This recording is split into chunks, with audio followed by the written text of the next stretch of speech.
اللہ جب کسی کو نوازنا چاہتا ہے تو کچھ خاص نشانیاں ظاہر ہونے لگتی ہیں۔ یاد رکھو، جب اللہ نوازنے پہ آتا ہے تو پھر بے حساب نوازتا ہے۔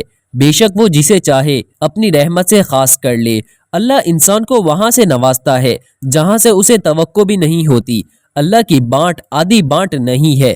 اللہ اپنی نعمتوں کے بانٹنے میں فیورٹزم والا معاملہ نہیں کرتا کہ فلاں کو دنیا اچھا سمجھتی ہے تو اسے ہی عطا کرنا ہے، اور فلاں کو دنیا اچھا نہیں سمجھتی تو اسے دھتکار دینا ہے۔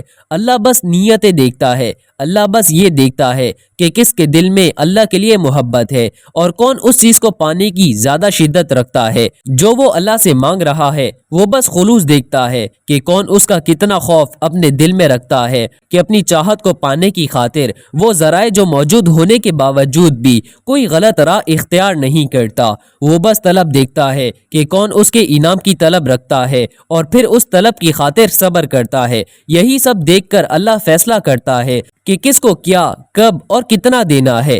اور جو انسان اللہ کی اس آزمائش پر پورا اتر جاتا ہے اور بے پناہ غموں اور تکلیفوں کے بعد بھی اللہ سے مانگنا نہیں چھوڑتا تو پھر اللہ اسے غیب سے عطا کرتا ہے، پھر اللہ دیتا ہے۔ اور یاد رکھیں کہ جب اللہ دینے پر آتا ہے تو اتنا دیتا ہے کہ انسان کا دامن تنگ پڑ جاتا ہے، لیکن اللہ کی نعمتوں کی روحانی نہیں رکتی، جیسے قرآن کریم میں فرمایا گیا ہے۔ اور اللہ جس کو چاہتا ہے بے حساب دیتا ہے۔ ہمیں بس اللہ سے اپنی عرضیاں طلب کرنی آنی چاہیے۔ ہمیں اللہ سے اپنی بات منوانے کا سلیقہ آنا چاہیے۔ ہم اکثر کہتے ہیں کہ دعائیں جیسے بھی مانگی جائیں قبول ہوتی ہیں، اور یہ سچ بھی ہے، لیکن اگر آپ دعائیں کرنے میں تھوڑی سی محنت کریں گے تو اللہ آپ سے زیادہ خوش ہوگا۔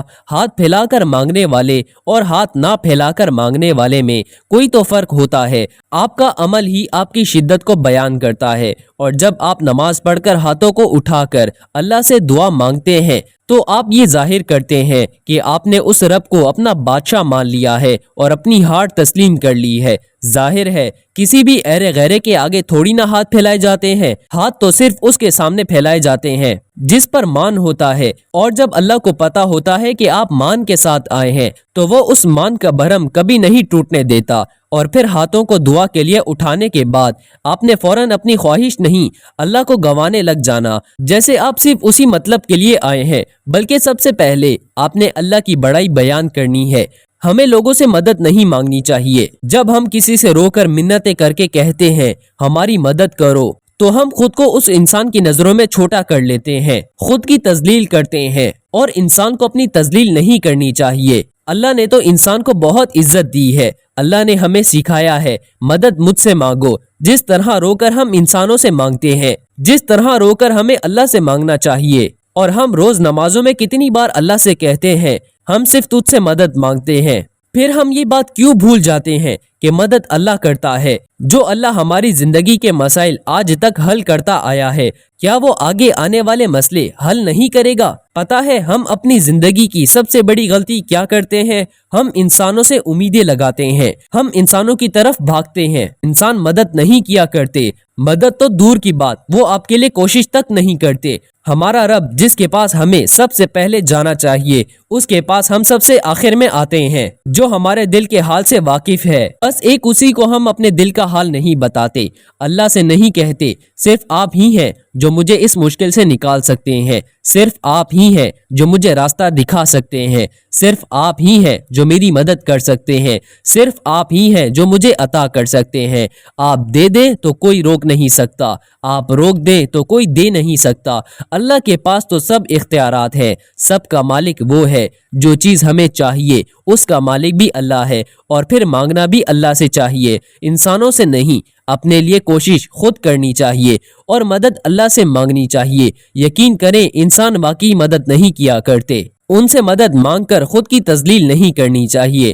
ہم ڈھیروں شکوے کرتے ہیں ہمیں وہ نہیں ملا جو ہمیں چاہیے تھا، اور ان نعمتوں کا کبھی سوچتے ہی نہیں جو اللہ نے بن مانگے ہمیں دے دی۔ بس وہ ایک چیز یا انسان جو نہیں ملا، اسی پر ہمارے شکوے ختم نہیں ہوتے۔ سوچیں ذرا، بچہ ماں سے آگ مانگے تو کیا ماں دے دے گی؟ پھر اللہ کیسے دے دے ہمیں آگ؟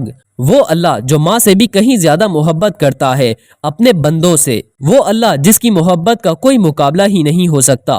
جو ہمیں چاہیے اس سے ہمیں صرف نقصان ہو سکتا ہے۔ اس چیز کے ملنے کا ابھی صحیح وقت نہ ہو ہم اللہ سے بہتر نہیں جانتے، نہ کبھی جان پائیں گے۔ اللہ ہم سے محبت کرتا ہے، وہ ہمیں غلط کیسے دے؟ اس کا شکر کریں، اس نے جو بھی دیا ہے بہترین دیا ہے، اور جو نہیں دیا اس کے نہ ملنے پر بھی شکر اور صبر کریں۔ وہ ہم سے بہترین جانتا ہے، وہ ہمیں بہترین دیتا ہے۔ نا امید کیوں ہوتے ہو؟ اللہ پر بھروسہ نہیں؟ اس کی طاقت اور قدرت سے بے خبر ہو؟ وہ تو ہر شے پر قادر ہے۔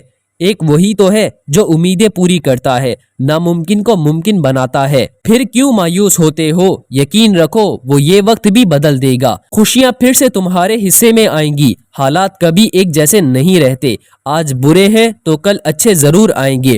بھروسہ رکھو، اللہ سے باتیں کیا کرو، وہ تمہارا انتظار کرتا ہے۔ اس کے آگے آنسو بہایا کرو، وہ تمہارے یہ آنسو مٹانا چاہتا ہے۔ وہ تمہاری دعاؤں کا انتظار کرتا ہے، وہ چاہتا ہے کہ تم اس سے مانگو تاکہ وہ ان دعاؤں پر کن فرما دے۔ بس تم بے یقینی اور بے دلی سے مت مانگا کرو، قبولیت کے یقین کے ساتھ اس کے آگے جھولی پھیلایا کرو۔